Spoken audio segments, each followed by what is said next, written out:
시민이 만드는 사회 공익 채널 시민언론 더 탐사 다시 시작합니다. 더 탐사를 응원하는 가장 스마트한 방법. 저렴한 가격, 전 제품 무료 배송, 더 탐사몰을 이용해주세요. 쇼핑이 후원이다. 더 탐사몰. 하지 마요. 쇼핑이 후원이다. 쇼핑이 후원이다. 더 탐사몰.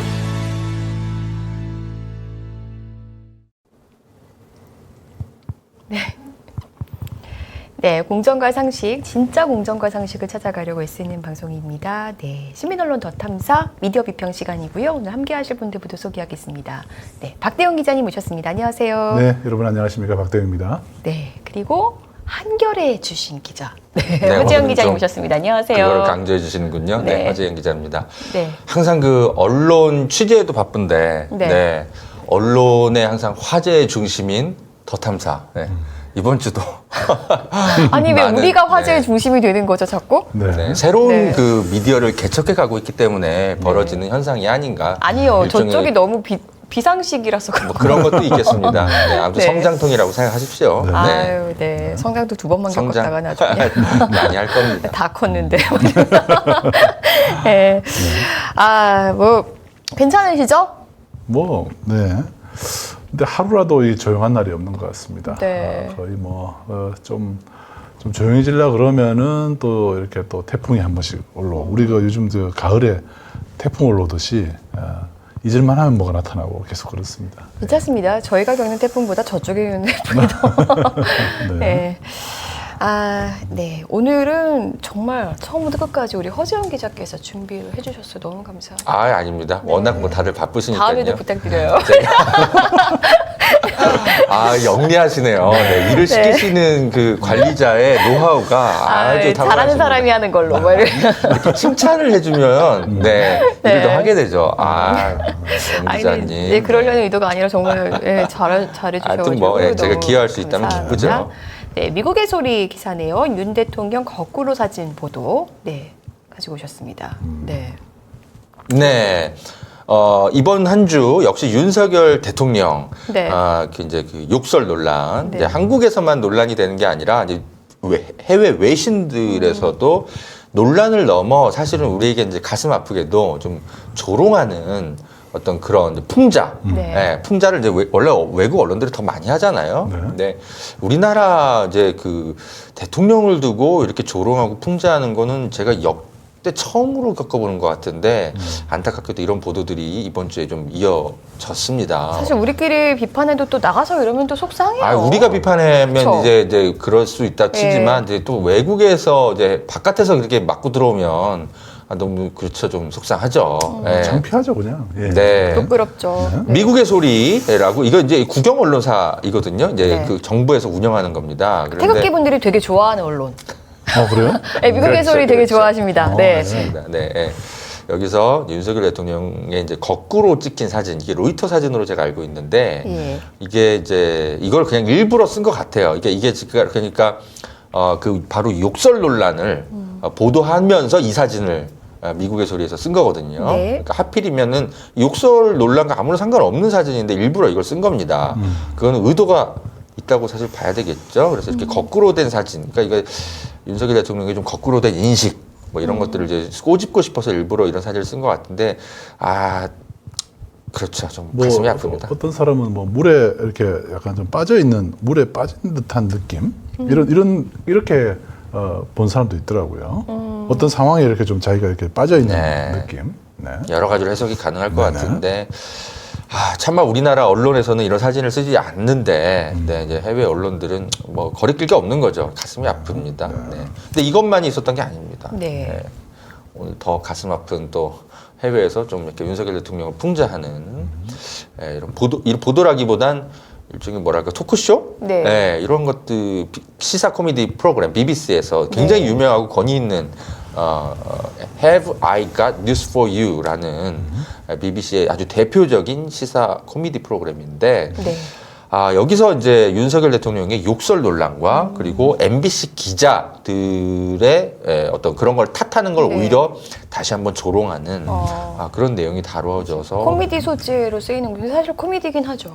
코미디죠. 코미디긴 한데 이게 그렇죠. 예. 근데 이제 이걸 이제 이분들이 조롱을 하고 그리고 이 영국의 관객들이 이거 같이 보는 이제 이게 그 방청석에 그런 것들이 다 그 목소리들이 나오는 그런 프로그램이었죠. 네. 이거는 막 깔깔깔깔 거리면서 웃어요. 보는데 제가 좀 이제 동영상을 봤는데 막 기분이 너무 안 좋더라고요. 예. 불쌍하네요. 저도 봤습니다. 네. 약간 좀 소개해드리면 이제 윤석열 대통령과 관련된 이제 사건을 이제 이 해당 이제 진행자가 전하면서 뭐 육두문자 이런 걸 쓴 게 이제 마이크에 잡혔다라고 이제 설명하면서 뭐 F 이렇게 어쩌고저쩌고 표현될 수 있는 거 F-word. 이렇게 이제 얘기하니까 이제 출연자들이 막 박수 치면서 막 하여튼 웃었습니다. 근데 여기서 더 나아가서 어쨌든 이 비속어 논란이 그러니까 뭐 이게 정확하게 윤석열 대통령이 무슨 말을 했는지 본인이 이제 부정하고 MBC를 탓하고 오히려 막 그랬잖아요. 네. 근데 이것을 이제 꼬집으면서 진행자가 그래도 어쨌든 F 어쩌고저쩌고로 시작되는 말은 어쨌든 it's true 사실이다라고 말을 해서 또 한 번 웃고 네. 여기서 또 한 번 더 나아가서 또 조롱을 합니다. 뭐냐면 이제 한국의 대통령실이 이거 바이든 지칭한 거 아니다. 뭐 한국 국회에 가리킨 거다. 이렇게 이제 기자들에게 설명하니까 이제 패널들에서 이제 그렇게 또 한 번 웃으니까 이 진행자가 근데 그것도 윤석열이 깊이 생각하고 말한 건 아닌 것 같다. 이렇게 한 번 또 해서 또 한 번 큰 웃음이 나왔습니다. 그러니까 아마 두 번, 세 번 조롱하면서 윤석열 대통령이 깊이 생각하고 말하는 스타일이 아닌 것 같다. 이런 것들을 이제 네, 아무튼 뭐 BBC 코미디 소재까지 우리나라가 됐다라는 게 너무 처참하죠. 네. 근데 뭐 패러디 정도도 아니고 그냥 있는 그대로를 얘기해줘도 이게 코미디인 거. 예, 사실도 하여튼 좀 뭐 그렇고. 참 네. 이 국내 언론이 제 역할을 못할 때일수록 네. 그 외신들이 제 역할을 하는 경우가 많은데요. 지난번에 이제 김건희 씨의 7시간 녹취록이 폭로됐을 때도 외신들이 사실 이제 김건희 씨 그 녹취록 내용을 네. 비교적 상세히 그 본질적인 내용들을 이제 언급하기도 하면서 네. 이런 것들이 이제 한국에서 많이 회자되고 있다. 하지만 이제 국내 언론들은 오히려 이제 보도했던 언론들을 오히려 뭐 질타하는 듯한 그런 내용들도 좀 있었죠. 네, 그렇죠. 아유, 참 이래야 됩니까? 네. 네, 다음 보도 가져오신 걸 좀 볼게요.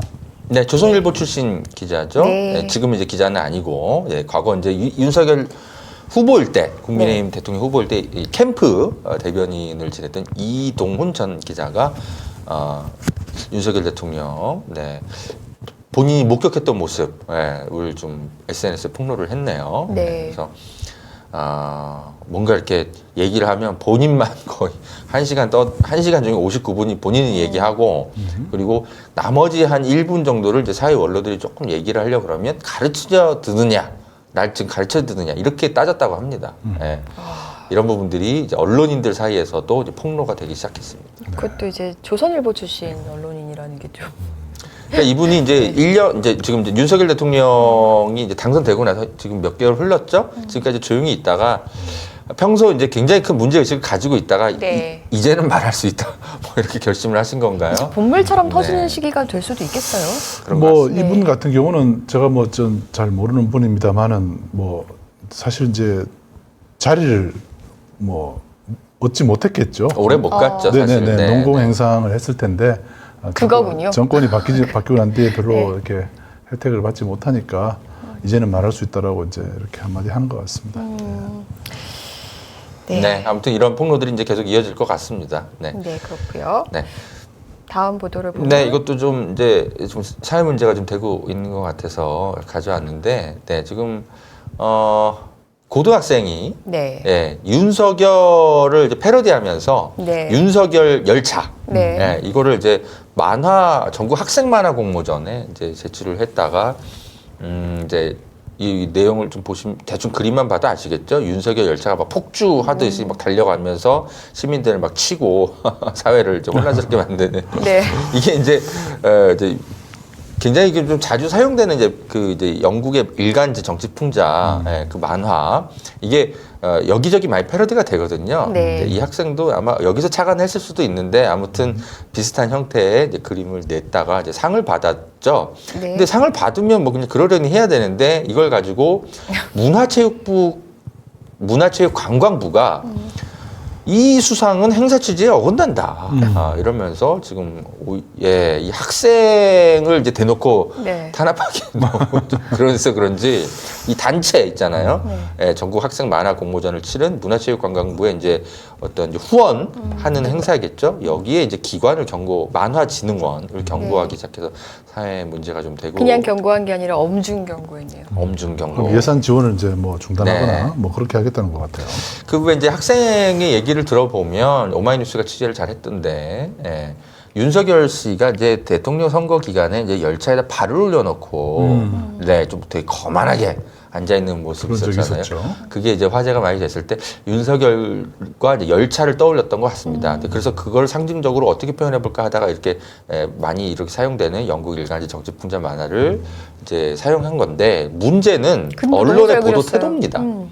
이게 지금 문화체육관광부가 이런 식으로 기관경을 하는 것이 문제인데 조선일보 보도의 제목을 보십시오. 예, 이게 지금 외신 만평 표절 주장 나와. 학생에게 그러니까 이 학생이 탄압받는 거를 지금 풍자하는 걸 탄압하는 것에 대한 여론이 안 좋으니까 약간 방향을 틀어가지고 이 만화 표절이다. 예, 이런 식으로 지금 틀어서 공격을 하고 있더라고요. 네. 참 약자 앞에서 잔인하게 저렇게. 근데 이거는 뭐 제가 잘은 모릅니다만 이 풍자 만화계 근데 이거는 패러디에 가깝다고 하더라고요. 표절이라기보다 이게 왜냐면 워낙 많이 사용되는 그림이거든요. 맞아요. 예. 이거 검색해 보면 엄청 많이 나옵니다. 이렇게 똑같이 패러디한 게. 온라인상에서 해당 작품이 영국 일간지 정치 풍자 만화를 표절했다는 주장이 나왔다. 어디서요? 그러니까 네티즌들 사이에서 항상 이러면 이제 출처불명입니다. 네. 네. 근데 사실 이거는 이제 그 학생을 제가 뭐 두둔할 생각은 없지만 잘 예술에 대해서 저도 잘 모르고 근데 어쨌든 이 기차 모양의 이제 이런 정치풍자 워낙 그 여기저기서 많이 쓰이는 좀 패러디에 가깝다고 해석하는 게 맞지 않나 아니, 이런 네, 분석이 맞습니다. 있더라고요. 이런 경우는 이제 개그에 대해서 다큐로 응답하는 그쵸. 그런 내용이죠. 되게 웃겨지는 겁니다. 근데 그림을 정말 잘 그렸네요.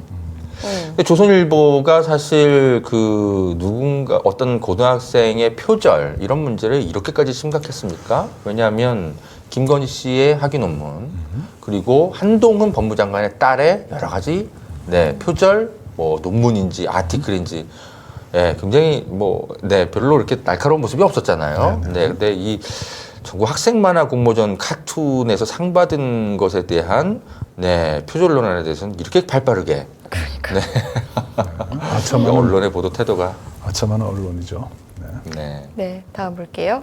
네. 네. 아무튼 이 문화체육관광부 장관이 또 언론인 출신이죠. 이걸 또 까먹으시면 안 될 것 같아서 가져왔습니다. 네. 문화체육관광부가 정신 좀 차리셔야 될 것 같은데 이분이 박보균 중앙일보 출신이잖아요. 508일 전 윤석열 현상 분출 쓴 중앙일보 박보균 문체부 장관 지명 이 과거 이제 기사인데 이분이 이제 언론인 출신이라면 사실 표현의 자유에 대해서 또는 풍자, 비판의 자유에 대해서 누구보다 날카로운 시선을 가지셔야 되는 분인데 그런 것들에 대해서 좀 보호하라는 목적으로 문체부 장관의 글쎄요 국회의원들이 그래도 청문회를 인사청문회를 통과시켜주고 한 걸 텐데 통과했나요? 아무튼 참 이런 일을 하고 있다는 게 좀 안타깝습니다. 네. 예, 다음은 저희 더 탐사가 이제 그 한동훈 법무부 장관을 추적하는 상황에서 저희 기자, 후배 기자가 스토킹 혐의로 지금 고소를 당했어요.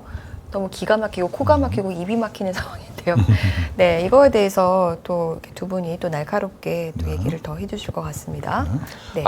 그 외부에서 지켜보기가 너무 안타까웠습니다. 이제 제가 뭐 더 탐사 소속 기자는 아니고 왔다 갔다 하면서 연대 취재하는 기자인데 더 탐사를 이렇게 객관적으로 이렇게 그 외부에서 바라볼 때는 대단히 옳은 취재를 늘 하고 있어요. 그런데 이 부당한 그 정권의 탄압이라든지 이런 것들을 받고 있거든요. 그렇다면 이제 언론인들이 똘똘 뭉쳐서 작은 언론이든 신생 언론이든 또는 혹여 본인들의 뜻과는 좀 맞지 않은 어떤 보도를 좀 해왔더라도 설사 그래도 뭉칠 때 뭉치고 같이 언론 자유를 위해 함께 행동해야 되는데 오히려 기존 언론들이 달려들어가지고 똑같이 정권의 그런 부당한 탄압에 함께 행동하면서 더 탐사를 물어뜯는 행동들을 하는 것을 보면서 저는 한동훈 장관에도 분노했지만 사실은 이 더 탐사를 함께 이 한동훈 장관의 입장에서 물어뜯는 그 진보 언론 그리고 노컷뉴스, 조선일보 이런 것들을 보면서 사실은 더 분노하고 참담한 정말 처연한 심경으로 한 주를 보냈던 것 같은데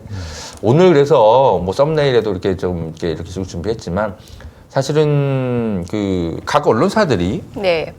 그 공직자 미행 취재 다들 할 거거든요. 그럼요. 그리고 그러니까요. 저 역시도 했고 두 분도 많이 해보셨죠? 그럼요. 한겨레에서 공직자 미행 취재를 실제로 어떻게 했는지를 제가 오늘 직접 설명드리기 위해서 가지고 좀 여러 가지 좀 자료들을 좀 가지고 왔습니다. 왜냐하면 지금 한겨레가 오히려 나서서 네 무슨 스토킹 혐의, 남성 뭐 이런 식으로 보도를 하고 있는 처참한 보도를 보면서 불과 몇 년 전까지 한겨레 빛나는 선배들이 공직자 미행 취재를 해서 국정농단 사건을 밝혀냈던 것들을 한겨레 우리 새로 들어온 후배 기자들은 벌써 잊은 것인지 그렇다면 지금 우리 한겨레 선배들을 지금 속으로는 부끄러워하고 있다는 것인지 후배들이 모르고 있는 부분들이 있는 것 같아서 당시에 국정농단 사건을 어떻게 취재했는지 우리 한겨레 어떤 좀 젊은 기자들에게 설명도 드리고 네. 또 동료 우리 더 탐사를 걱정해 왔던 많은 동료 언론인들과 또 시민사회에 좀 설명을 좀 드리고 싶어서 네, 네. 오늘 좀 여러 가지 좀 자료를 준비해왔습니다. 오늘 두 분의 경험담도 좀 많이 얘기해 주시면 네. 좋겠는데 아니 근데 요즘은 그 어린 기자분들이 탐사 취재를 안 하셔서 모르나? 이런 생각도 들기도 했습니다. 네, 일단 한겨레 아니군요. CBS 기사. 네, 사실 조선일보는 그러려니 하는데 CBS 기사 사실 좀 속상하더라고요. 단독이라고 붙여서 한동훈 미행한 일당 언론사 표방 유튜브 채널 운영자라고 운영자 아니고요. 저희 막내 기자죠. 제목이 다 네. 틀린 네, 사실과 표방도 다르네요. 다르고 이거 한자 한자가 다 그래요. 미행한 일당, 네. 언론사 표방, 유튜브 채널 운영자 이게 하나하나 뜯어봐도 맞는 게 하나도 없네요. 네, 놀랍습니다. 아무튼 방송에서 다들 밝히셨습니다만 저도 이걸 보면서 참 기가 막혔는데 더 탐사 현직 기자가 이렇게 어떤 추적 취재를 한 거를 이미 기자가 확인을 한 상태에서 박정환 기자가 이렇게 썼다라는 거를 알고 저는 격분을 했습니다. 사실 이제 그런 부분들을 확인을 했다면 이런 식의 제목을 써서는 안 되는 것이죠. 근데 일부러 좀 모르겠습니다. 모욕을 주려고 했나? 그래서 제가 이 박정환 기자가 도대체 어떤 기자 출신이길래 이렇게 작은 언론사나 신생 언론사에 대해서 뭔가 이렇게 편견을 가지고 있나 박정환 기자의 좀 과거를 제가 조금 살펴봤었어요. 네. 네, 오늘 좀 그런 부분도 설명을 드릴 텐데 사실은 박정환 기자도 소위 대중들 사이에서는 좀 찌라시 취급을 받는 네, 일요신문 출신 기자이더라고요. 네, 빛나는 취재도 일요신문이 많이 합니다만 사실은 조금 약간 좀 신변 잡기 이런 취재도 많이 하고 있거든요. 그래서 좀 찌라시 취급을 많이 받는데 박정환 기자가 거기 출신이라는 것에 저는 깜짝 놀랐습니다. 네. 아니 뭐 그 일요신문도 주간지죠. 주간지잖아요. 주간지 아닌가요? 야, 주간지인데 주간지고 좀 뭐- 너무 좀 불필요한 신변 잡기 내용들을 많이 좀 그 다루고 해서 사실은 지라시 취급을 좀 받죠. 세간의 평이 이렇게 썩 좋지는 않습니다. 네. 근데 아무튼 어떤 이제 신생 언론사나 좀 작은 언론사 출신의 기자라서 사실은 더 탐사의 입장을 누구보다 더 이해하고 이런 어떤 사명감을 갖고 취재하는 것에 대해서는 함께 옹호하고 또는 설사 조금 좀 부적절한 보도가 있으면 비평하고 이제 그러면 되는 것인데 본인도 작은 언론사 출신의 기자이면서 이런 신생 언론사에 대해서 이런 대놓고 일부러 이렇게 편견을 조장하는 언론사 표방 유튜브 채널 운영자라고 썼기 때문에 노컷뉴스 박정환 기자의 일요신문 출신이라는 것이 저는 좀 그렇게 가볍게 보이지 않았습니다. 네, 사실 뭐 크고 작고가 중요한 당연하죠. 네, 왜냐하면 저희 한겨레에도 일요신문 출신으로 건너와서 빛나는 보도를 하는 기자들이 있습니다. 그리고 많이들 아시겠지만 주진우 기자도 대표적인 일요신문 출신 기자잖아요. 빛나는 보도를 합니다. 그러니까 제 말씀을 오해하지 마십시오. 일요신문이 됐건 뭐 유튜브를 하건 뭘 하건 작은 언론사건 당연히 빛나는 취재를 하면 그 자체로 그냥 존중하면 되는 것입니다. 근데 이 작은 언론사 출신일수록 자신들이 갖고 있는 서름이라든지 오해와 편견에 대해서 누구보다 가슴으로 좀 체감하고 동료 업계를 이해하려는 태도를 가지고 있는 것이 보통의 일반 제가 만나온 언론계 기자들 중에는 상식인데 박정환 기자는 전혀 다른 모습을 보이고 있기 때문에 이분이 일요신문 출신이라는 것에 대해서 제가 경악했던 것이라는 겁니다. 네. 자, 이분이 썼던 볼게요. 일요신문에 네. 있을 때 기사를 봤거든요. 네. 역시 신변 잡기 내용들 많이 썼더라고요. 네. 이게 이제 그 과거 이제 세월호 사건이 있었을 때 유병헌 씨와 관련한 무슨 동영상을 입수했다 그러면서 방송에 출연해서 이런 부분들을 보도한 게 있더라고요. 네. 예. 무슨 금수원에서 뭐 체력 자랑 뭐 이런 거 하는 것들 뭐 있었다. 근데 이걸 단독으로 내가 입수했다 이러면서 방송에 나와서 떠드는데 네. 이거 전형적인 신변 잡기 내용의 보도거든요. 이게 사실은 이 그 세월호 사건하고 아무 상관없는 그러게요. 네. 그냥 그러니까 이 세월호 사건은 그때 4월 초쯤 벌어지잖아요. 4월 16일. 그죠? 네. 근데 이 금수원에서 이 체력 운동하고 이런 거는 그보다 한 3개월 전 1월 달에 있었던 내부 체육 행사입니다. 예, 뭐 종교단체인데 내부 체육 행사 할 수 있는 거 아닙니까?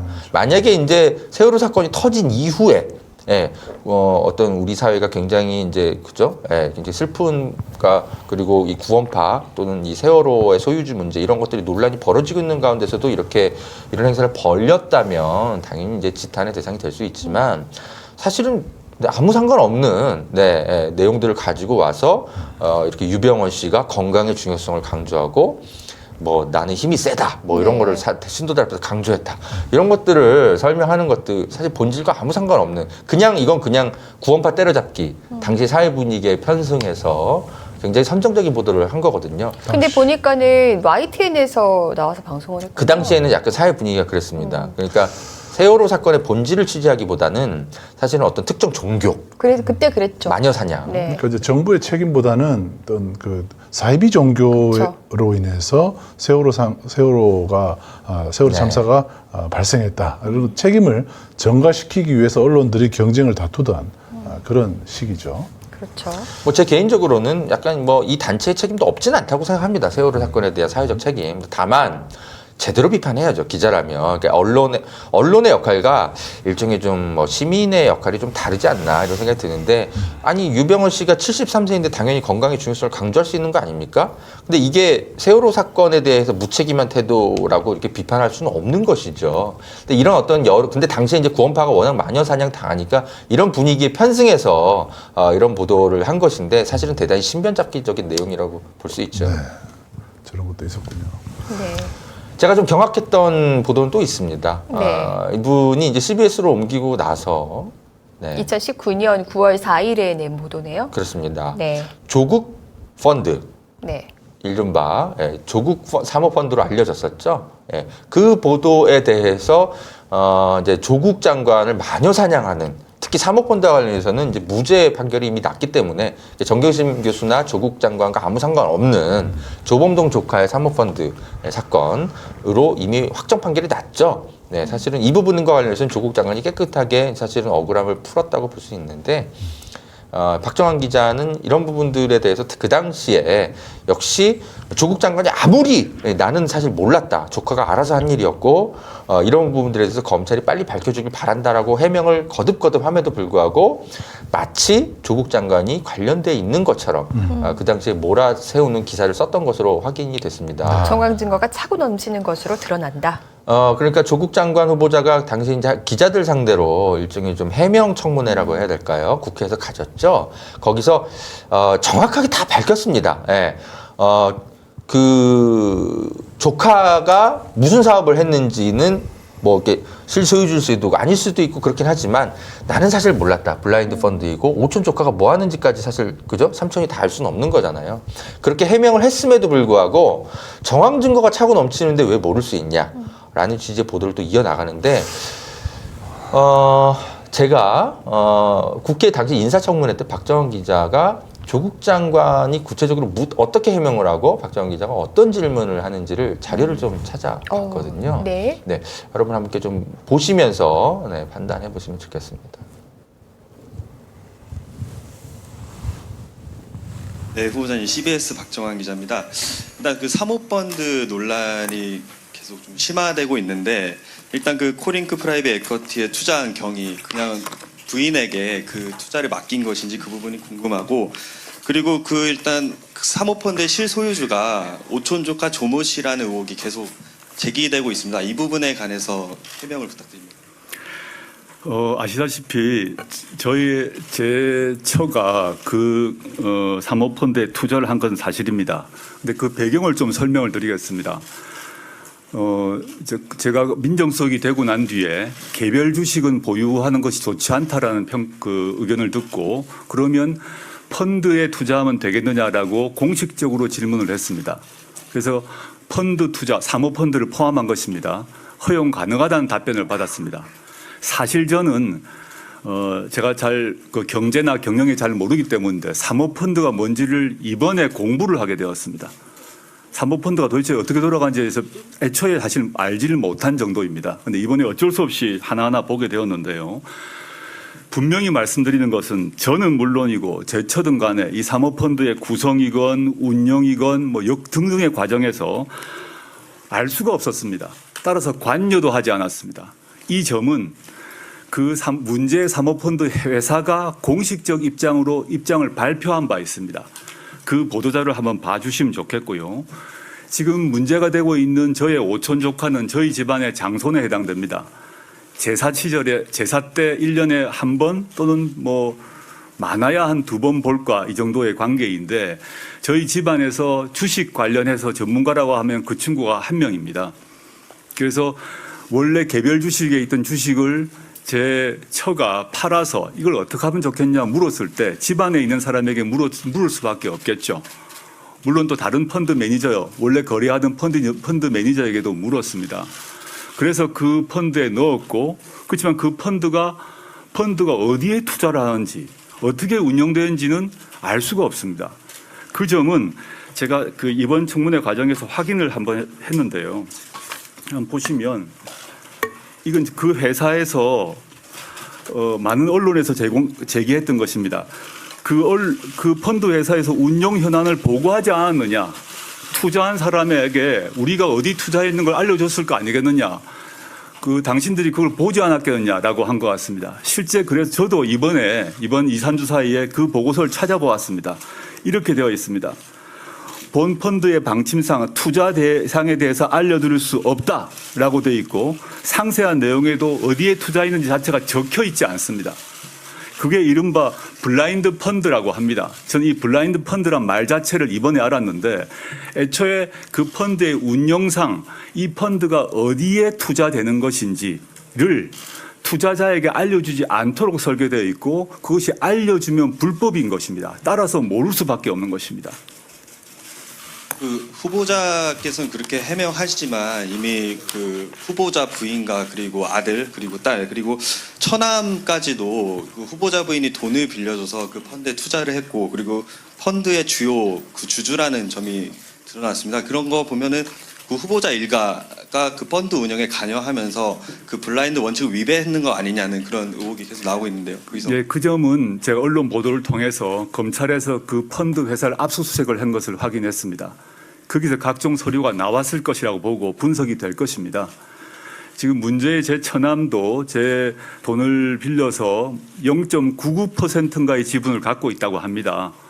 근데 그 자체도 저는 이번 기회에 알게 되었는데 실제 어떤 일이 있었는지는 저는 검찰 수사를 통해서 밝혀질 것이라고 봅니다. 네. 저 질문을 했던 기자군요. 네. 증거가 특히 이렇게 증거가 차고 넘친다라는 이 워딩이요. 검찰이 자주 쓰는 워딩입니다. 네, 검찰이 기자들한테 브리핑할 때 이런 용어들을 좀 자주 쓰는데 그 용어를 그대로 받아 쓴 거잖아요. 네. 좀 뭐 인사청문회 영상을 좀 길게 틀어드린 이유는 조국 장관이 얼마나 자세하게 그리고 이렇게 표까지 준비해서 어디서부터 어디까지 자기 시즌을 인식하고 있었고 사실은 모르던 부분은 어떤 거였고 그래서 검찰 수사를 뭘 기대하고 있고 굉장히 이렇게 토막 내서 자세하게 설명을 했던 부분들을 성실하게. 네, 제가 좀 알려드리고 싶어서 일부러 영상을 좀 길게 틀어드렸는데 저렇게 해명을 했는데도 말귀를 좀 잘 못 알아듣고 기사를 쓴 것인지 아니면 악의적으로 이렇게 기사를 쓴 것인지 박정원 기자는 추가 기사를 이렇게 써 나갑니다. 뭐냐면 조국 장관이 분명히 자신이 이제 그 조범동 조카가 네.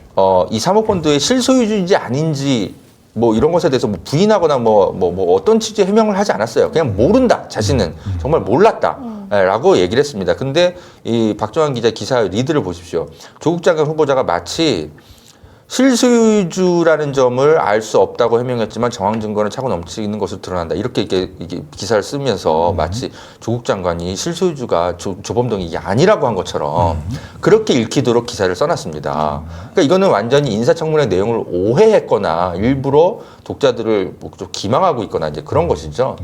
그러니까 조국 장관이 그러니까 지금 뭐 이 기사에는 써 있는 그 코링크 피 내부 문건에 뭐 조범동 씨 등등등등등이 나온다라고 이제 본인은 이제 이걸 어떻게 입수를 해서 하는지 이렇게 판단을 했는지 모르겠지만 아까 조국 장관 인사청문회 했을 때 본인이 밝히잖아요. 이런 검찰의 압수수색을 통해서 내부 문건이 나왔다고 한다. 나는 못 봤지만 다만 이런 부분들이 검찰 수사를 통해서 확인이 될 것이기 때문에 빨리 좀 검찰 수사가 이루어졌으면 좋겠다라고 해명을 하잖아요. 그러니까 조국 장관은 이 내부 문건을 못 본 거예요. 조범종 씨가 실제로 여기 이 사모펀드에서 무슨 역할을 한 건지 내부 문건을 모르니까 못 본 거고 다만 이 박정환 기자는 후에 입수를 어떻게 한 거죠. 그래서 이런 기사를 쓴 것인데 마치 조국 장관이 거짓말을 인사청문회에서 한 것처럼 이렇게 기사를 쓰는 것은 모르겠습니다. 좀 취재윤리나 보도윤리 좀 어긋나는 수준이 아닌가.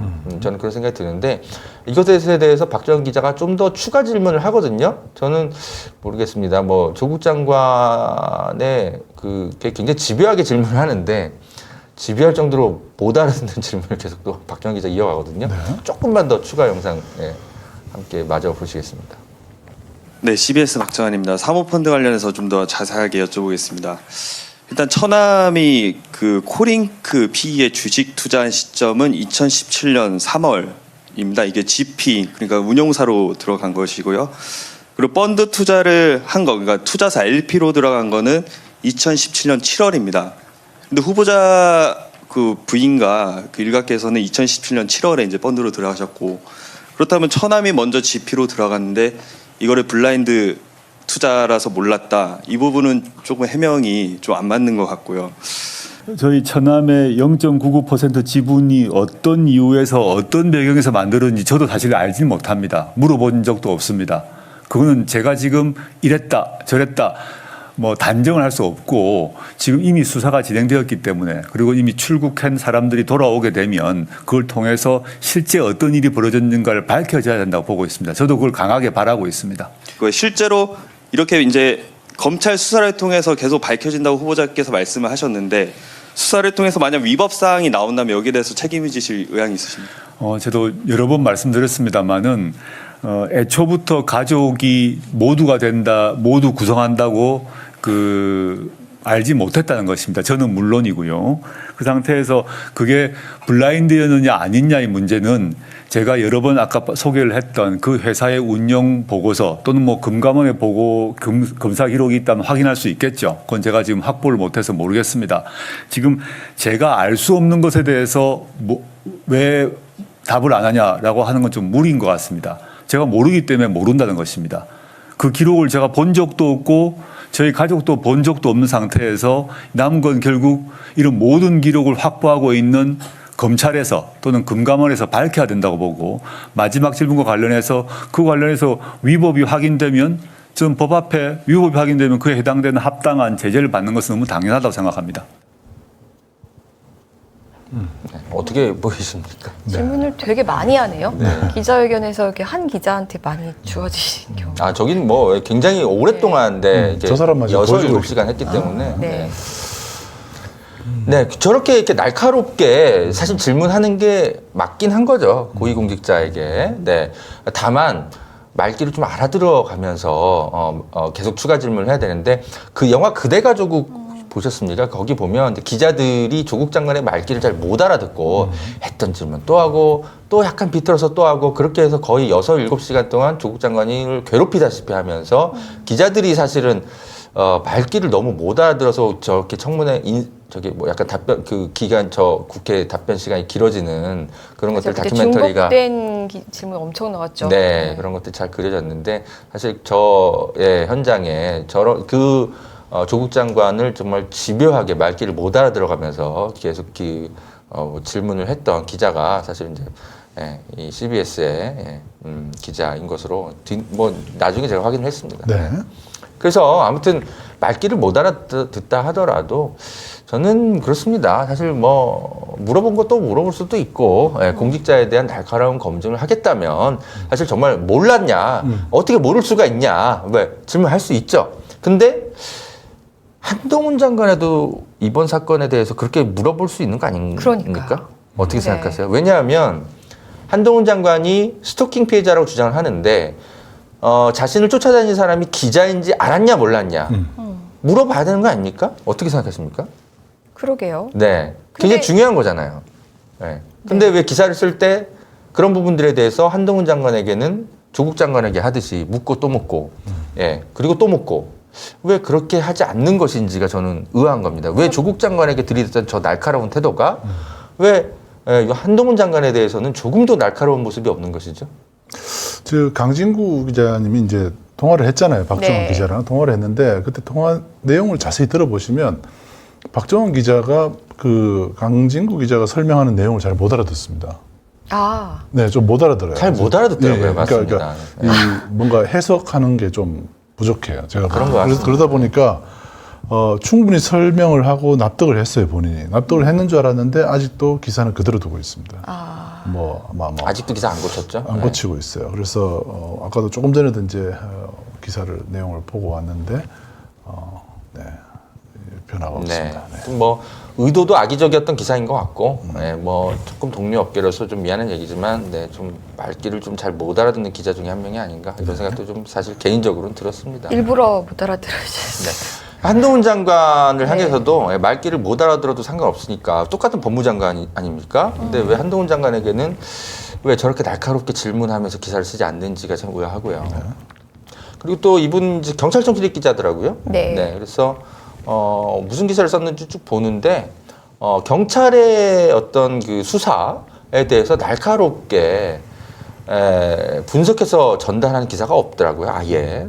네. 이번에 이제 그 이준석 전 국민의힘 대표라고 해야 되는 겁니까? 아무튼 이렇게 직무정지가 됐죠. 네.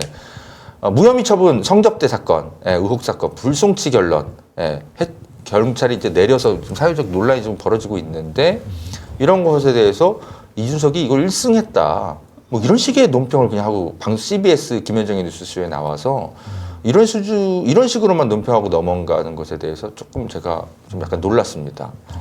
친절한 기자로 또 나오네요. 네, 자주 출연하는 것 같습니다. 그래서 네. 사실 이준석 성접대 의혹 사건은 여러 가지로 대단히 그 제보 내용이 되게 구체적이고 증언자들도 많고 이제 그런 부분들이 있는데 경찰이 공소시효 문제를 들면서 석연치 않게 그냥 불송치 결정을 했단 말이죠. 사실은 이제 이준석과 어떤 이렇게 지금 현재 국민의힘 지도부와의 일종의 좀 정치 대결 양상도 있긴 있었어요. 근데 그거는 정치부 기자가 분석할 부분인 거고 사실 경찰청 출입 기자라면 그런 분석을 경찰청 출입 기자가 해서는 안 되죠. 경찰이 얼마나 똑바로 수사를 했는지, 철저하게 수사는 했는지 이런 부분들에 대해서 경찰을 감시하는 역할을 해야 되는 것이 이제 경찰 출입 기자의 역할인데 이분은 그냥 본인이 정치평론가처럼 논평하고 말더라고요. 그래서 당연히 이제 경찰 수사가 완벽하게 이루어졌는지 확인하기 위해서는 이제 대전에 뭐 예를 들어서 그 성접대 의혹이 있었다는 것으로 의심되는 장소를 직접 방문해서 경찰이 얼마나 정확하게 확인하고 갔는지에 대한 탐문 취재를 한다든지 아니면 최소한 고발인이라든지 경찰에 출석한 참고인을 따로 어떤 추가 취재를 통해서 인터뷰를 해본다든지 이런 것에 대한 추가 취재를 해야 이제 경찰청 출입 기자 하더라도 경찰의 얘기만 듣고 기사를 쓰는 게 아니라 경찰을 감시할 수 있는 기사를 쓸 수 있는 것이거든요. 네. 그런데 이분의 이제 방송에 나와서 하는 논평을 보면 그런 게 하나도 없어요. 그냥 뭐 일단 1라운드는 끝났다고 보시면 될 것 같습니다. 이렇게 마지막에 그냥 그렇게 얘기하고 말잖아요. 네. 뭐 그냥 뭐 약간의 입증 뭐 이런 부분들 뭐 그냥 논란을 경찰이 최소화시킨 게 아닐까 이런 생각을 합니다. 뭐 이런 정도 그냥 정치평론가가 돼서 그냥 논평하고 끝나더라고요. 이게 경찰청 출입 기자로서 저는 제 후배가 만약에 이런 식으로 취재하면 이게 그러니까 모르겠습니다. 이렇게 단순한 속보를 전달하는 역할에서 기자의 역할이 끝나는 게 아니지 않습니까? 그러니까 단독 보도를 건지는 것도 좋지만 경찰이 얼마나 정치적 어떤 판단에 좌지우지하지 않으면서 어떤 그 수사를 공정하게 하는지 또는 검찰의 외압에 밀려서 또는 정권의 외압에 밀려서 수사를 제대로 못하는 것은 없는지 네, 이런 부분들을 사실 감시하는 감시견의 역할로서 경찰청 내부까지 들여다보는 경찰청 출입기자를 하는 것인데 이런 부분들에 대해서는 박정현 기자의 어떤 기사를 살펴봐도 없더라고요. 네. 그러니까 그런 뭐 네. 스토킹 범죄 어쩌고저쩌고 하는 경찰의 악의적인 어떤 프레임에 그냥 그대로 사로잡혀서 기사를 내는 것 같습니다. 출입처 제도의 또 저런 부작용을 네. 그대로 안고 있는 기자가 아닌가 이런 생각이 좀 듭니다. 네, 사실 저도 이제 경찰청 출입기자였잖아요. 네. 그래서 사실 이제 이런 부분들이 더 좀 날카롭고 안타깝게 좀 분석이 되는 겁니다. 한겨레 경찰청 출입기자도 안타깝게도 똑같이 이런 노컷 뉴스의 이제 이 기자의 어떤 프레임을 똑같이 따라갔다라는 점이 좀 처참했습니다. 여기서 전 더 분노했습니다. 사실 저는 더 탐사의 보도를 보고 알았어요. 이게 CBS만 이렇게 보도하는 줄 알았는데 한겨레마저도 똑같이 이런 식으로 보도를 했다는 것을 전 뒤늦게 알고 네.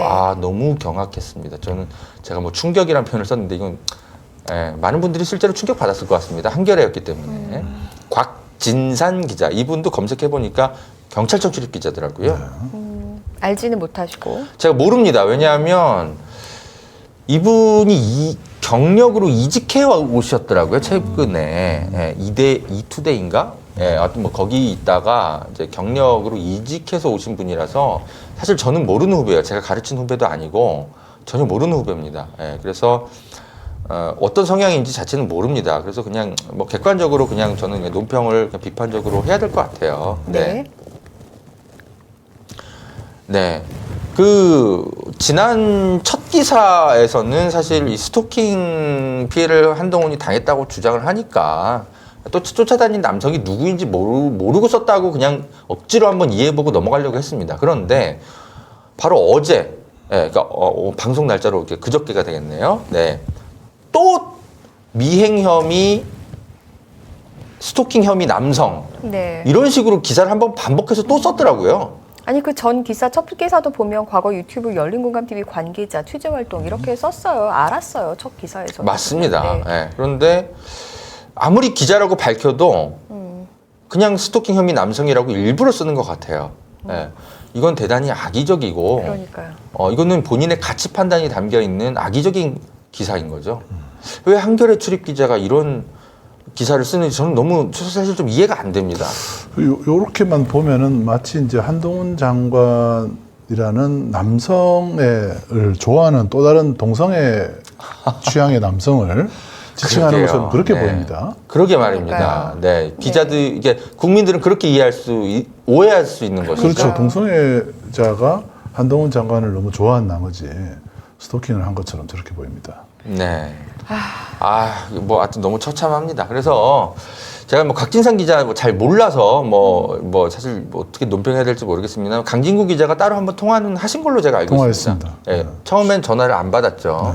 안 받은 것도 사실 문제예요. 전화를 전화기를 끊고 있었죠. 끄는 게 그건 상식적으로 말이 안 됩니다. 왜냐하면 경찰청 출입 기자이기 때문에 한겨레에서 가장 정보를 빨리 회사에 전달해 줘야 되는 기자이거든요. 경찰에서 어디 압수수색을 한다거나 뭐 그럴 때 수사 속보를 전해야 되기 때문에.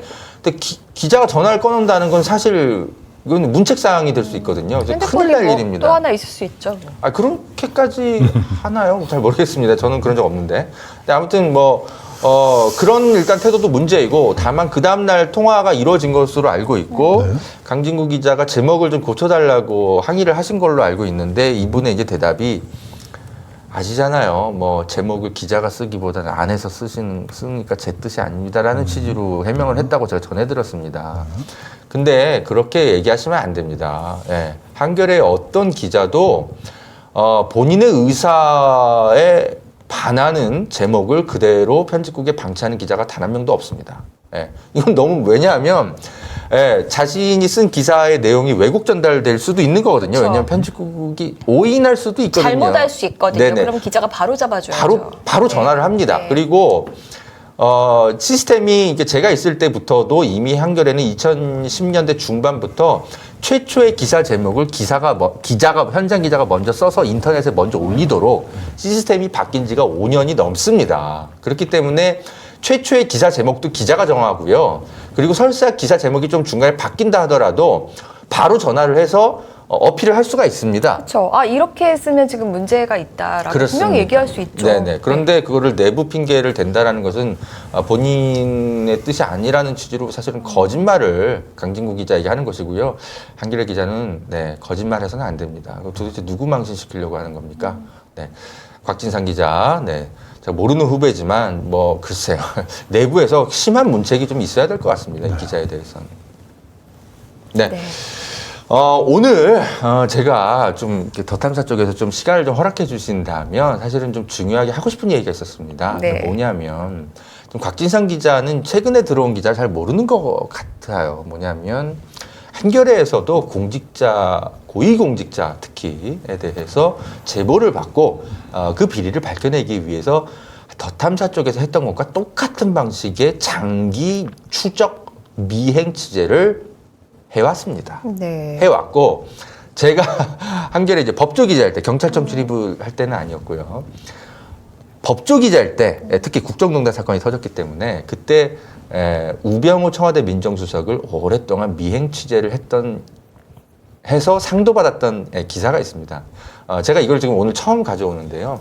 사실 제가 고위공직자를 오랫동안 미행 취재했다라거나 뭐 이런 걸 사실 어디 얘기할 건 아니잖아요. 그냥 기사로만 그냥 전달하고 팩트만 얘기하면 되는 것이지. 근데 사실 이런 것까지 제가 오늘 이제 밝혀야 될 정도로 한겨레 우리 후배 기자들이 선배들이 어떻게 취재를 해왔는지를 아예 모르는 것 같아서 이런 취재 문화나 이런 정말 땀 흘려서 발품 들여서 취재해왔던 어떤 빛나는 한겨레의 유산들을 모르고 있는 것 같아서 조금은 쑥스럽지만 네. 제가 과거에 어떻게 이런 부분들을 밝혀냈는지를 좀 설명을 좀 우리 시민들께 좀 드리고 싶어서 좀 가지고 왔습니다. 조금 허락해 주시면 좀 길게 설명을 좀 드리겠습니다. 2016년에 네. 우병우 청와대 민정수석과 관련한 제보를 받았습니다. 네. 근데 제보 내용이 좀 헐거웠어요. 그러니까 뭐냐면 우병우가 청와대 민정수석이면 그죠? 그 회사의 다른 회사의 법인 차량을 이용하면 안 되잖아요. 왜냐하면 그 뇌물이 될 수 있잖아요. 네. 만약에 예를 들어 삼성이 됐다든지 다른 대기업이 회사 차량을 무료로 제공해요. 청와대 민정수석한테. 그 뇌물성이 될 수 네. 있잖아요. 그래서 굉장히 큰 어떤 기사가 될 수 있겠다 싶어서 제보가 들어왔는데 다만 어떤 차량이고 어떤 회사의 차량이고 이런 것들에 대한 제보는 아니었어요. 네. 그런 건 제가 이제 발품들에서 취재를 해야 됐죠. 그러면 이제 내부에서 이제 취재 회의를 하는 거죠. 이걸 도대체 어떻게 밝혀낼 수 있을까? 결국은 이제 미행 취재를 택하게 된 것이죠. 네. 당시에 제가 이제 미행이란 표현까지는 제가 쓰진 않았지만 이제 더 탐사에서 하도 미행을 했다 그러니까. 근데 사실 따져보면 저도 똑같이 미행 취재를 한 거거든요. 그래서 제가 그 당시엔 추적 취재라고 제가 탐문 취재라고 표현을 했습니다만 미행 취재라고 정확히 밝히겠습니다. 미행을 했거든요. 똑같이 했습니다. 더 탐사 쪽에서 한 것과. 그러니까 한동훈의 집 앞에서 뻗치게 해가면서 어떤 차량을 타고 어디로 들어가고 뭐 이런 부분들을 취재를 한 거잖아요. 보름 넘게. 저도 똑같이 했습니다. 우병우 수석이 압구정 아파트에 이제 살고 있는데 어떤 차량을 타고 나가는지를 알 수가 없잖아요. 그래서 우병우 수석이 집 앞에서 새벽같이 맨날 나가서 이제 카메라 이제 몰래 이제 머리 푹 눌러쓰고 네.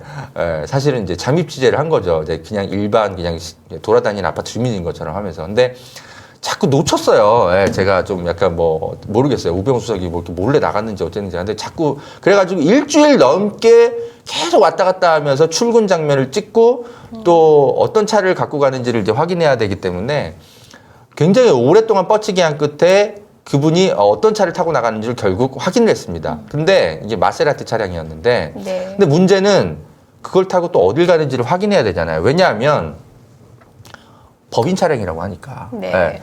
어떤 회사로 이걸 갖다 주는지 또는 법인에서 혹시 운전기사를 붙여주진 않는지도 또 확인을 해봐야 되잖아요. 그렇기 때문에 사실은 좀 벌벌벌 떨면서 저도 제가 가지고 있는 조그만 경차를 타고 미행을 했어요. 이분이 어느 사람, 누구를 만나러 다니는지 또는 어느 회사의 어떤 운전사 또는 어떤 비서를 만나는지를 확인해야 되기 때문에 그래서 이제 미행 취재를 한 것이죠. 그래서 결국 이제 뭐 어떻게 이제 알아냈냐면 이분이 이용한 회사가 본인의 이제 사실상 장인어른의 회사로 확인이 됐어요. 네, 그래서 조금은 실망했죠. 제 개인적으로. 왜냐하면 삼성 같은 대기업이 좀 튀어나오길 바랐는데 사실상 이제 자기네 이제 집안 회사라고 볼 수 있죠. 그렇기 때문에 어떤 뇌물성이라기보단 배임, 탈세 이런 식으로 기사가 조금은 쪼그라들었어요. 그럼에도 불구하고 어쨌든 청와대 민정수석이 탈세 목적으로, 왜냐하면 이제 개인이 이제 차를 사게 되면 자동차세 내고 온갖 운영비, 온갖 뭐 이렇게 계속 돈을 내야 되잖아요. 근데 이제 고위공직자들이 이제 그런 거 피하려고 사실은 법인 차를 이제 개인 차처럼 이용하면서 많이 탈세를 많이 하거든요. 그래서 탈세와 배임 정도로 약간은 뇌물 혐의는 이제 벗어나는 거니까 이제 조금은 기사가 조금 쪼그라들긴 했지만 어쨌든 그 정도 선에서 이제 부적절함을 이제 밝혀냈는데 뭐 아무튼 뭐 제가 이제 뭐 그 사진 하나 한번 띄워주시겠습니까? 그 이제 그 경비실까지도 이제 제가 잠입 취재를 해가지고 이분이 정확하게 차량이 또 몇 대인지를 또 확인을 해야 되잖아요. 네. 한 대가 아닐 수도 있기 때문에.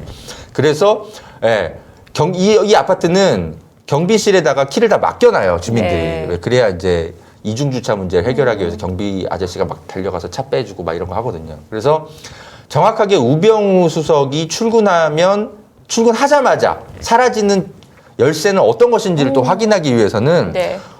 애초에 경비실의 최초의 사진도 찍어놔야 되지만 우병우 수석이 출근한 이후에도 후다다닥 달려가서 어떤 또 키가 사라졌는지도 확인해야 되거든요. 근데 그게 또 경비 아저씨가 늘 자리를 비워주시면 참 좋겠는데 또 그렇지가 않거든요. 그래서 또 그런 것도 또 며칠 놓쳤어요.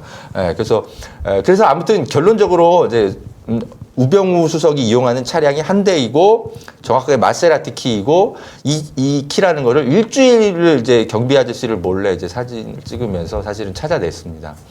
그래서 이제 이 우병우 수석의 이 탈세나 배임 혐의가 이제 단독 보도를 하게 된 것인데 이때를 기점으로 청와대에 있는 고위공직자들이 비위에 문제가 있구나라는 것이 이제 세상에 처음 드러난 기사였거든요. 이게 되게 작은 기사이긴 했지만 처음에는. 근데 이것을 기점으로 많은 이제 언론들이 청와대의 일종의 좀 고위공직자들의 비리 이런 것들을 캐기 시작합니다. 이거 팩트로 드러난 게 이게 처음이었거든요. 그래서 이제 이게 여름에 쓴 기사였어요. 2016년 여름에. 근데 이제 가을쯤부터 이제 여러 보도들이 이제 쏟아지기 시작하죠. 사실은 뭐 저 개인적으로는 이런 발품 이제 미행 취재 끝에 얻어낸 국정농단의 첫 신호탄을 올렸던 기사라고 저는 이제 뭐 하여튼 뭐 뿌듯하게 생각을 하는데 이거 그 다음입니다. 이건. 그래서 그 당시 한겨레에서 우병우 수석이 항의를 해왔어요. 네. 왜 한겨레가 흥신소를 동원해서 취재하냐. 그래서 편집국에서 이제 바로 반박을 했죠. 무슨 소리냐. 우리는 정당한 합법적인 취재를 했다. 그러니까 제가 이제 워낙 보름 넘게 그분을 미행하고 다니고 아파트 경비조차도 항의하고 제가 막 쫓겨나고 막 기자란 건 절대 밝히진 않았거든요, 처음에. 네. 그렇기 때문에 저를 이제 흥신소 직원으로 오해했던 것 같습니다. 이제 뭐 한겨레에서는 너무 당당하게도 이제 우병우 수석한테 이제 밝힌 거죠. 흥신소 동원하지 않았다. 그리고 합법적인 취재였다. 근데 우병우 수석이 처음에는 뭐 고발을 할 것처럼 이렇게 막 으름장을 놨지만 사실은 그냥 항의를 하고 그치더라고요. 사실 그게 고발을 할 수 있는 사안이 아니라는 거. 아니 근데 왜냐하면 제가 기자인 걸 몰랐기 때문에 그분도 사실은 항의를 할 수도 있어요. 왜냐하면 흥신소 동원하는 것이 이제 불법 취재 여부가 또 있을 수 있는 거거든요. 네. 근데 어쨌든 그 당시만 해도 그렇게 안 한 거죠. 왜냐하면 모르겠습니다. 이거 너무 빼박 기사였기 때문에 본인이 잘못한 게 들켰기 때문에. 네. 그래서 이제 항의를 안 해. 그냥 항의하는 선에서 그쳤는데. 한동훈은 지금 여기서 더 나아가는 거죠. 네. 그냥 항의하는 차원이 아니라 기자인 걸 뻔히 알면서도 시민언론 더 탐사 쪽에 그냥 유감을 표현하고 이렇게 해도 되는 것인데 우병우 수석조차도 하지 않았던 이런 형사기관을 수사기관을 동원해서 이렇게 말도 안 되는 혐의를 뒤집어 씌워가지고 기자의 취재를 방해하고 있는 것이죠. 네. 그 조금 전에 이제 조금 확인해 봐야 될 게 이제 미행 추적 기간 이제 보름이라고 그랬는데. 시민언론 더 탐사의 기자가 이제 아까 한동훈 장관을 보름 정도 미행했다고 말씀을 잠깐 하셨는데 그건 사실이 아닙니다. 그렇습니다. 네네, 그건 사실이 아니고 이게 또 기성 언론들이 그대로 받았을 수 있습니다. 그래서 그건 좀 정정을 드리고 또 이제 매일 같이 한 건 아니었죠. 지금 몇 번 안 예, 했는데 예, 예. 지켜가지고. 두세 번 네. 했다고 두세 번 정도 업무 두세 번 지시를, 정도였습니까? 예, 지시를 받고 저는 뭐 있는데. 수십 번 했는데요. 네. 그러니까 한 달간 계속 미행했다라고 이제 언론들이 기사를 쓰고 있는 부분에 대해서 저희들이 이제 정정해달라고 근데 얘기를 하고 한 있는 달을 했어도 사실 이게 문제가 안 된다는 뭐, 거죠. 네. 네. 자, 그리고 참. 또 하나는 이제 우병우 당시에 민정수석인가요? 네. 이 사람이 이제 당시에 이제 한겨레에서 취재를 했던 시기는 2016년이고 스토킹 처벌법이 이제 통과됐던 시점은 이제 작년 시행됐던 시점이 작년 10월입니다. 4월에 이제 통과가 되고 10월에 법이 시행됨으로써 결국에는 이제 이 법이 이제 처음 시행되면서 이제 뭐 몇 번 적용되지 않았던 네. 사례로 네. 언론을 상대로 이렇게 고소를 한 걸로. 아니 법이 시행되자마자 이렇게 법의 취지를 이렇게 농락해도 되는 겁니까? 완전 농락이죠. 법 개정이 필요한 네. 부분이기도 하죠. 정말 네. 농락입니다. 그래서 사실 제가 이제 구체적인 뭐 다른 사례를 또 밝히긴 좀 그렇습니다만 이제 국정농단 사건을 취재하는 과정에서 저를 포함해서 다른 기자들도 사실은 미행에 가까운 취재 많이 했고요. 네, 다만 원칙이 있었습니다. 네. 제보가 있어야 구체적인 제보가 있어야 하고요. 그렇죠. 그냥 따라다니는 건 아니에요. 그렇습니다. 네, 그리고 그래서- 당연히 위협적인 행위는 없어야 하는 것이고 그렇죠. 제보 내용이 사실이 아닌 것으로 확인되면 즉각 중단하고 이런 어떤 내부의 이제 원칙 같은 것들을 마련하고 회사에 다 보고를 해가면서 회사에 승인하에서 이런 것들을 이제 회의해가면서 취재를 한 것이죠. 그런 어떤 이제 뭐 사실은 미행 취재를 누가 좋아하겠습니까? 사실은 그거 그저 힘들죠. 여러 가지 부담스럽고 그리고 당하는 입장에서도 아무리 고위공직자다 하더라도 불쾌할 수 있는 것이죠. 네, 그걸 하는 취재 기자도 사실은 여러 가지로 괴롭습니다. 그런데 우병우 청와대 민정수석을 제가 보름 넘게 거의 매일같이 그러니까 미행 시간으로 따지자면 더 탐사의 10배는 제가 쫓아다녔을 겁니다, 사실은. 말이 보름이지 거의 뭐 24시간 쫓아다녔기 때문에 그렇기 때문에 사실 굉장히 집요할 정도로 쫓아다녔기 때문에 저를 흥시소 직원으로 오해했을 수 있어요. 예. 그러나 어쨌든 한겨레 내부에서는 당시에 어쨌든 고위공직자의 어떤 비위를 밝혀내기 위해서는 당시에 뭐 K스포츠나 뭐 여러 가지 뭐 이게 쫓아다녀야 될 사람들이 한둘이 아니었습니다. 그래서 이제 팀을 나눠가지고 정말 많이 쫓아다녔습니다. 네. 네. 이런 어떤 뭐랄까 땀 흘려 현장에서 고위공직자를 추적, 미행, 취재, 사실 이런 부분들을 했던 결과물 속에서 그런 노력의 결실 속에서 한겨레가 당시 국정농단 사건을 최초로 밝혀내고 네. 결국은 우리 민주사회에 크게 길이 빛낼 수 있는 한겨레의 큰 특종을 김우겸 기자 등이 결국은 해냈던 것이죠. 이런 것들이 하나하나 다 축적이 돼가지고 몇 개월 동안의 과정들을 거쳐서 결국 최순실의 존재를 밝혀낼 수 있었던 것입니다. 네. 만약에 이런 것들을 뭐 건조물 침입하면 법에 걸릴 수 있어요. 또 몰래 사진 찍으면 또 문제될 수 있어요. 그 당시에 스토킹은 없었다 하더라도 여러 가지로 그런 어떤 그런 것들을 염려하면서 취재를 했다면 결코 최순실의 그 꽁꽁꽁 숨겨져 있었던 존재를 결코 밝혀낼 수 없었을 것인데 2020년 이후에 들어온 한겨레 우리 기자들은 이런 것에 대한 경험이 제대로 공유가 안 됐던 것 같습니다. 그래서 이 곽진상 기자가 이렇게 취재해도 돼? 너무 가볍게 생각하고 이런 기사를 쓴 것이 아닌가 생각이 드는데 근데 이 곽진상 기자만 탓할 수가 없는 것이 사실 이 기사의 최종 출고 권한은 데스크에 있습니다. 그렇죠. 네, 지금 한겨레 데스크 제가 뭐 사회부장이 누군지 제가 확인 안 하고 왔습니다만 이렇게 취재했던 거를 모를 리가 없거든요, 그분이. 그러니까. 그렇다면 지금 더 탐사의 이런 것들을 스토킹 취재라고 비난을 한다면 2016년에 국정농단 사건 취재했던 취재팀 자체를 다 지금 부정하겠다는 것인지 한겨레는 이제는 뭐 묻고 싶어집니다. 네. 자, 한겨레가 이제 어떤 취재 원칙, 고위공직자 취재와 관련해서 사회적 좀 논란이 됐었던 또 다른 취재 에피소드를 하나 더 가져왔거든요. 이거는 네. 이제 스토킹 뭐 이런 건 아닌데요. 당시 그 통신비밀보호법 위반까지 감행해 가면서 정수장 악기 비밀회동 네. 최필립 이사장과 뭐 같은데 그 당시에 이제 김진숙 씨, 이진숙, 네. 죄송합니다. 이진숙 당시 MBC 기획본부장이었나요? 아무튼 뭐 그분의 이제 비밀회동 내용이 정말 충격적이었죠. 네. 전화 통화 내용을 실제로 엿듣고 한겨레 최성진 기자가 이걸 폭로를 했었던 당시 큰 사회적으로 파장이 컸었던 기사가 있었습니다. 위험을 감수하는 거죠, 사실. 이거 사실 통신보호법 위반으로 확정됐던 판결이 있었습니다. 근데 당시 이제 사내에서도 논란조차 없었어요. 네, 왜냐하면 물론 이진숙 씨 입장에서는 대단히 분노했죠. 어떻게 남의 대화를 몰라 이거 듣고 보도를 할 수 있냐. 아무리 언론의 자유, 공직자 감시가 중요하더라도 이건 도를 넘은 거 아니냐. 한동훈 못지않게 이분도 노발대발을 하면서 여기 역시 MBC에 계셨던 분이시지만 정말 그 이진숙 씨가 노발대발하면서 네 그리고 당연히 고발했고요. 그래서 최성진 기자는 법정에 세워졌습니다. 검찰이 징역 1년을 구형했습니다. 네 그러나 당시 한겨레 편집국의 구성은 어느 누구도 이거 너무 아무리 공직자 감시가 중요하다 하더라도 이거 너무한 거 아니냐라는 목소리가 단 한 것도 없었습니다.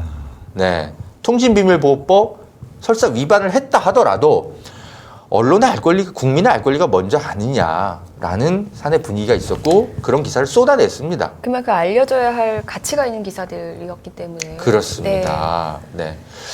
그래서 당시 한겨레에서 우리가 무슨 내부 원칙, 공직자 취재를 하기 위해서는 어떤 합법 취재는 어떻게 해야 되고 불법은 어떻게 피해가야 되고 이렇게 무슨 이런 매뉴얼이 있었던 건 아니지만 내부에서 이런 매뉴얼조차가 필요가 없을 정도로 왜냐하면 합의된 취재 문화가 있었기 때문에 이런 논란조차 없었던 것이죠. 그래서 한겨레는 만약에 그 당시에 공직자 검증과 불법 취재 둘 중 하나를 선택하라고 하면 당연히 국민의 알 권리를 위해서 설사 불법 취재이다 하더라도 공직자 검증을 선택할 수밖에 없다라는 사내의 문화가 있었고 그런 취지로 기사도 많이 썼습니다. 네. PPT 보여주시겠습니까?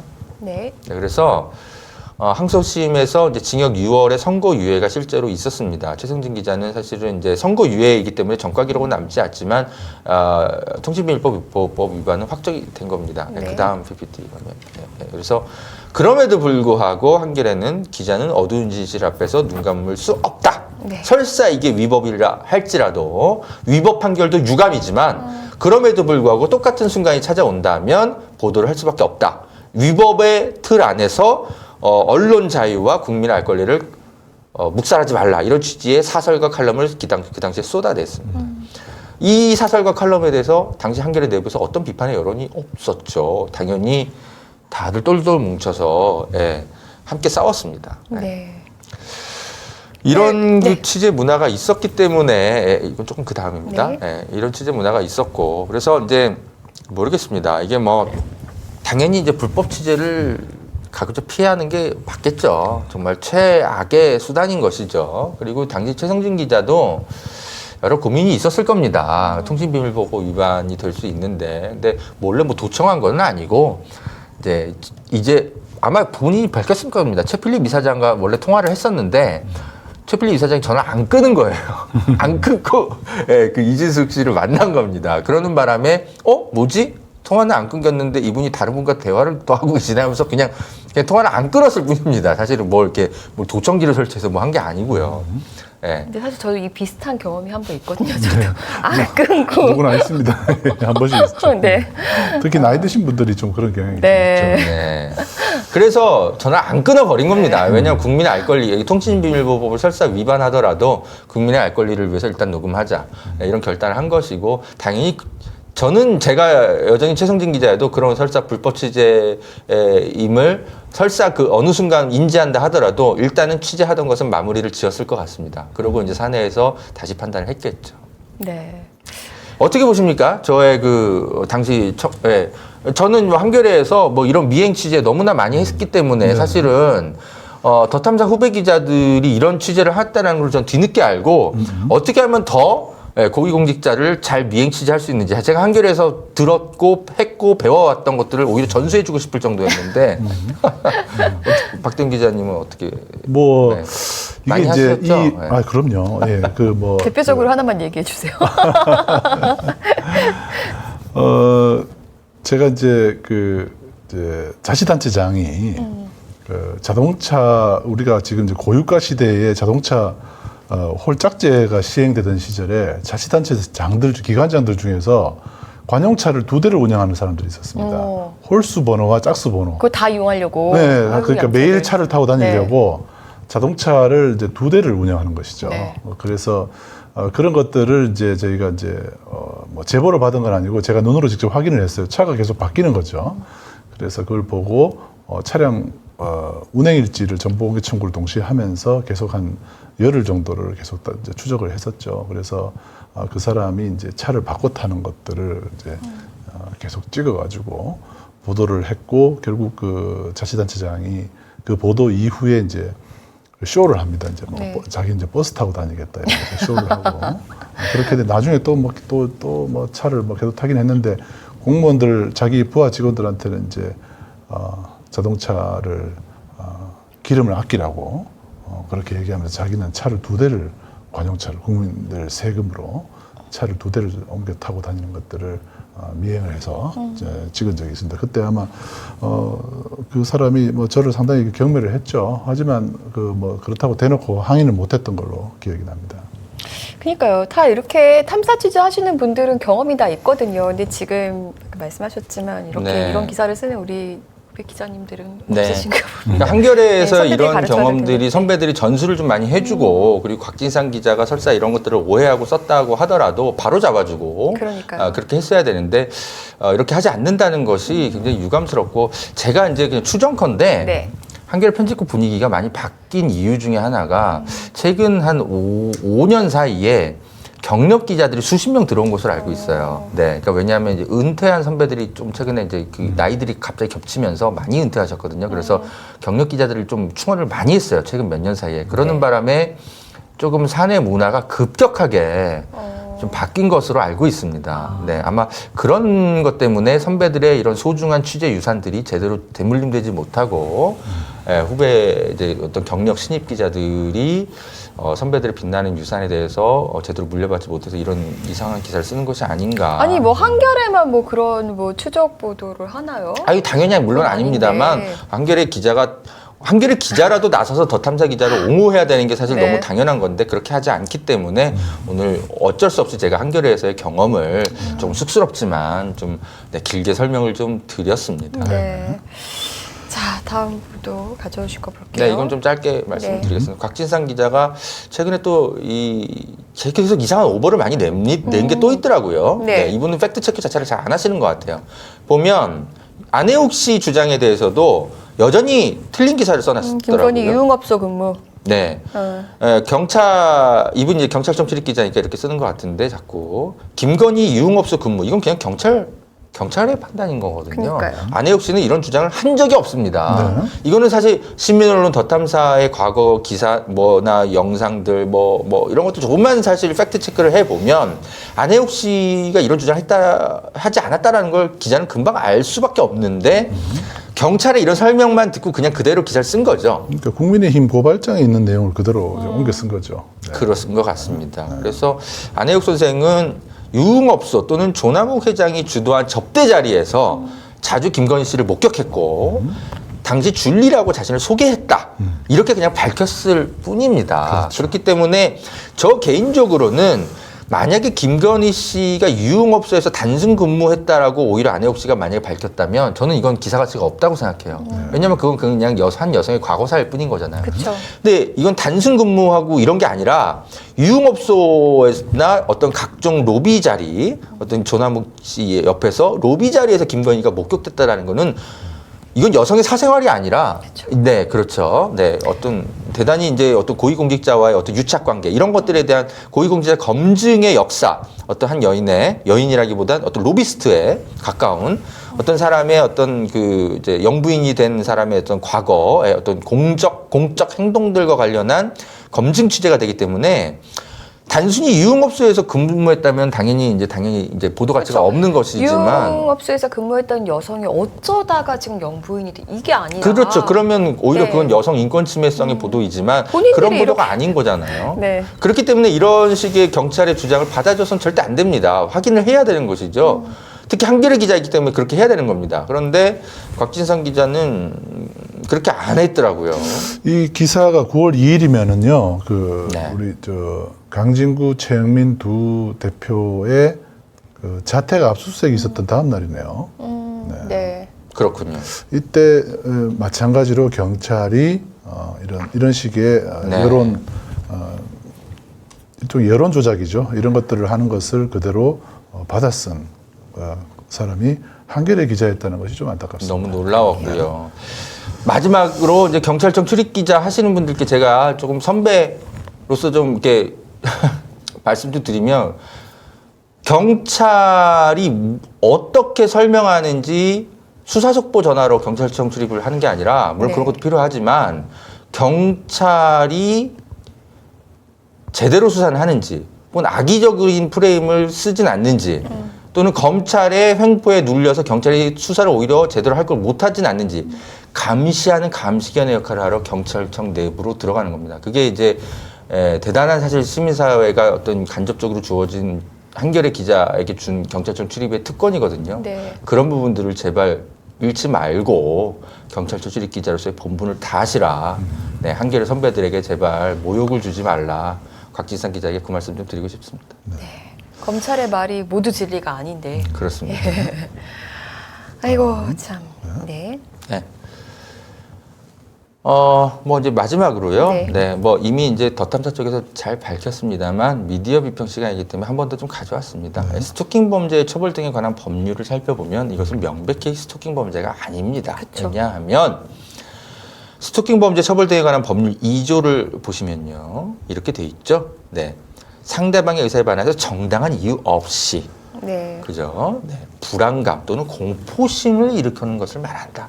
분명히 법에 이렇게 쓰여 있습니다. 그렇기 때문에 이런 부분들이 확인이 돼야 됩니다. 기자가, 그러니까 설사 이제 고소인의 입장에서는 그런 주장을 한다 하더라도 기자라면 공포심이 실제로 있었는지 한동훈에게 물어야 되는 것이고요. 또는 더 탐사 쪽에 물어야 되는 것이고요. 설사 스토킹으로 오해받을 수 있는 행위는 없었는지 더 탐사 쪽에 물어봤어야 됩니다. 예, 스토킹 처벌 등에 관한 법률을 정확히 숙지하고 한겨레 경찰청 출입 기자를 쓰시기 바랍니다. 네. 자, 조선일보의 기사인데요. 예. 정천수 씨가 네. 열린공감 TV가 위법한 취재를 아무리 밉다고 해서 하는 게 말이 되냐. 네. 이렇게 또 섣부른 충고를 하셨던데 당연히 말도 안 되는 거고요. 역시 조선일보가 정천수 유튜브를 띄워주면서 발빠르게 옮겨 적었더라고요. 네. 조선일보의 사랑을 받는 정천수 씨, 네. 본인이 언론인으로서 얼마나 많은 취재 경험이 있기에 이런 섣부른 충고를 하시는지 모르겠습니다. 이것도 사실 뭐 정정수 씨가 지원순 그 취재할 때도 자기도 같이 했던 사람이기 때문에 미행을 네. 그랬습니까? 네, 네. 이런 얘기를 하기에는 좀 부적절하죠. 그건 몰랐네요. 네네. 자격도 없고 실력도 없고 부적절합니다. 네. 조선일보가 그래서 사랑하는 것 같습니다. 자, 뭐 짧게요. 저희 리포액터에서는 그래도 한동훈 취재의 본질을 알리려고 노력을 했습니다. 그래서 한동훈 미행 취재의 본질은 삼성으로부터 받은 전세 뇌물 의혹이다. 네. 이렇게 좀 정리를 해서 연대하는 차원에서 한번 보도를 했다라는 점 우리 더 탐사 식구들께 좀 알려드리고 싶고요. 리포액트밖에 없네요. 더 많아져야 될 텐데 참 안타깝습니다. 자, 뭐 자세한 설명을 더 안 드려도 너무 네. 많이 아시겠지만 한동훈이 살아온 타워팰리스 두 채 모두 삼성 실소유주 의혹이 있습니다. 2015년 이사간 G동 4층, 2017년 이사간 B동 6층 모두 삼성물산 임원이 집주인이거나 삼성과 특수관계에 있는 회사의 임원이 집주인이라는 그런 사실들이 있는 것이죠. 또 하나 공교롭게도 2억보다 싸게 전세 싸게 들어갔죠. 마치 윤석열 대통령이 아크로비스타의 시세보다 7억 원 전세로 싸게 들어간 것과 그리고 역시 또 실소유주가 삼성으로 의심받는 집이었죠. 너무나 똑같은 구조여서 당연히 기자라면 한동훈이 G동에 사는지 타워팰리스 G동에 사는지 B동에 사는지 아니면 둘 다 사는지 확인을 해야 되겠죠. 자, 많은 분들이 좀 확인을 해주셨으면 좋겠고 저는 오늘 마지막으로 2022년 미 국무부 보고서를 예견하겠습니다. 많은 분들이 잘 모르시는데 언론들이 보도를 안 해갖고요. 2021년에 네. 미 국무부가 한동훈을 콕 집어가지고 문제 있는 검사다 이러면서 미 국무부 인권보고서에 적시를 한 적이 있었습니다. 네, 바로 시민들을 상대로 자꾸 고소, 특히 유시민, 유시민 유튜브 사건. 방송을 네. 통해서 검사가 자신의 어떤 공적 행동과 관련해서 고소하는 것에 대해서 상당히 인권 침해 우려가 있다. 라디오 인터뷰한 것에 대해서 유시민 이사장에 대해서 이게 문제가 심각하다 이러면서 인권 보고서에 담았는데 그럼에도 불구하고 이 인권 보고서를 무시하고 오히려 더 고소를 남발하고 있고 심지어 뭐 법을 악용해서 그렇죠? 네, 별의별 짓 다 하고 있죠. 미 국무부 인권 보고서 2022년에 가장 많이 적시될 사람이 한동훈 법무장관일 것으로 제가 예견합니다. 여기 2020 자막이 2020년 아니요, 2021년 그 보고서인데 네. 2022년에 다시 지적당할 것 같습니다. 아, 네, 예. 그걸 설명해 드립니다. 예견을 한 거고요. 다시 지적당할. 네, 이때 네. 2021년에는 3줄에 그쳤거든요. 제가 볼 때 한 30줄 나올 것 같습니다. 네, 네. 올해 보고서에. 근데 슬픈 건 이런 분이 네. 법무부 장관이라는 네, 거. 미국 참 좋아하시죠, 네. 근데 이분은. 네. 미국? 네. 아유, 여기까지 봤는데요. 숨 차실 것 같아요. 얘기 말씀 많이 하셔서 근데 감사합니다. 되게 준비를 꼼꼼하게 해오셨네요. 오늘 간단하게 마치려고 했는데 벌써 1시간 반이 네. 갔고요. 네.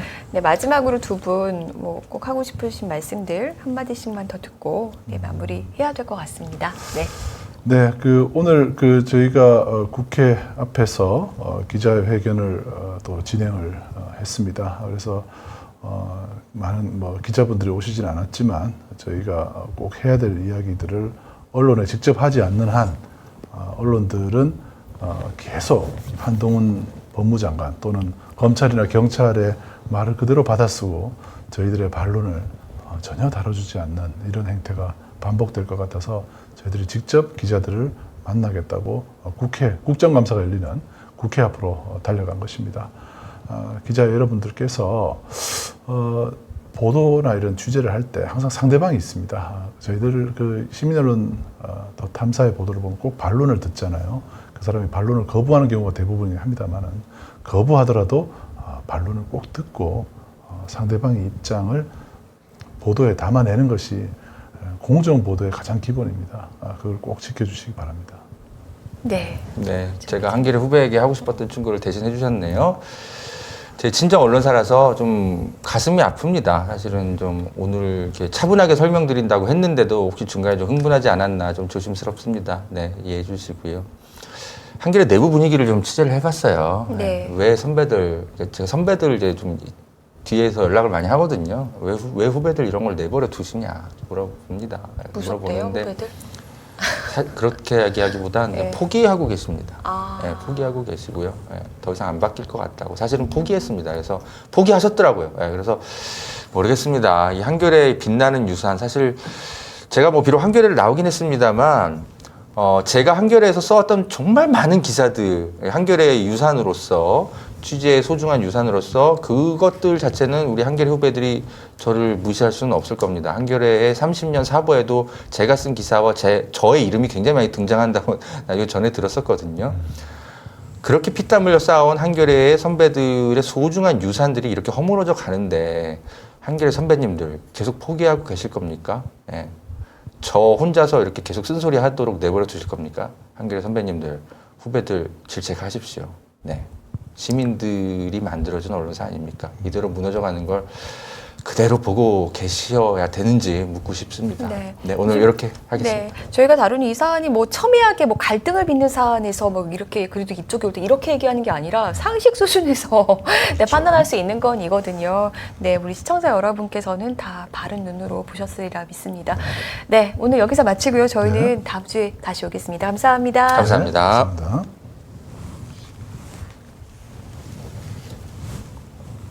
시민이 만드는 사회 공익 채널 시민언론 더 탐사 다시 시작합니다. 더 탐사를 응원하는 가장 스마트한 방법. 저렴한 가격, 전 제품 무료 배송, 더 탐사몰을 이용해 주세요. 쇼핑이 후원이다. 더 탐사몰. 하지 마요. 쇼핑이 후원이다. 쇼핑이 후원이다. 더 탐사몰.